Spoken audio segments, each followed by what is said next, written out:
लोकसभा चुनाव सांसद रवि किशन के लिए वोट की अपील के लिए रोड शो के दौरान दिनेश लाल निरहुआ हमारे साथ है। दिनेश लाल जी, आज रोड शो किया, कैसा लगा, क्या करना है? बहुत अच्छा लग रहा है और जहां भी जा रहे हैं वहां लोग जय श्री राम कह के अभिवादन कर रहे हैं, वेलकम कर रहे हैं।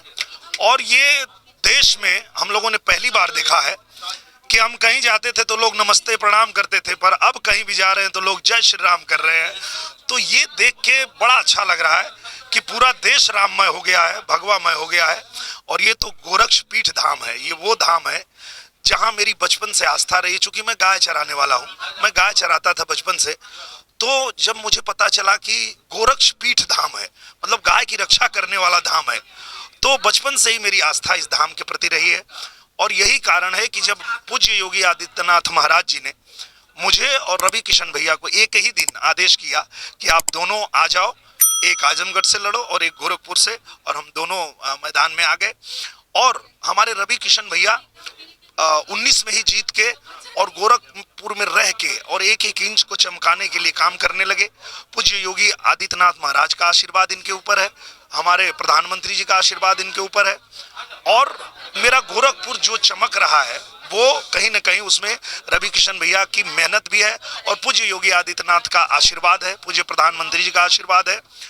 ये ऐसे ही विकास होता रहे, आगे बढ़ता रहे और मेरा गोरक्षपीठ धाम जो है चमकता रहे।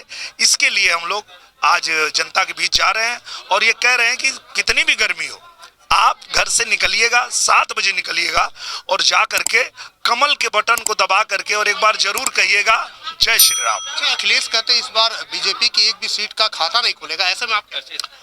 मुझे लगता है कि अखिलेश जी अपने बारे में कह रहे हैं, क्योंकि आप देखिएगा 4 जून के बाद ये लोग कहीं नजर नहीं आएंगे और ये सपा से सफा हो जाएंगे, इनका नाम पड़ जाएगा सफा और ये खत्म हो जाएंगे। 4 के बाद इनको कोई पूछेगा नहीं। उसका कारण ये है कि इनके अंदर जो है, जो कांग्रेस है, जो समाजवादी पार्टी है, इनके अंदर औरंगजेब की आत्मा आ चुकी है।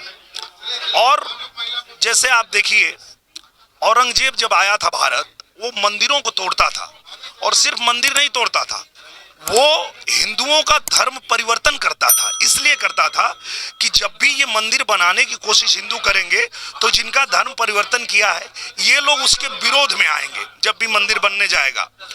अगर औरंगजेब को पता होता कि एक दिन समाजवादी पार्टी बनेगी तो किसी का धर्म परिवर्तन नहीं करता, उसको पता होता कि ये सपा वाले खुद ही मंदिर का विरोध करेंगे तो किसी का धर्म परिवर्तन कराता नहीं।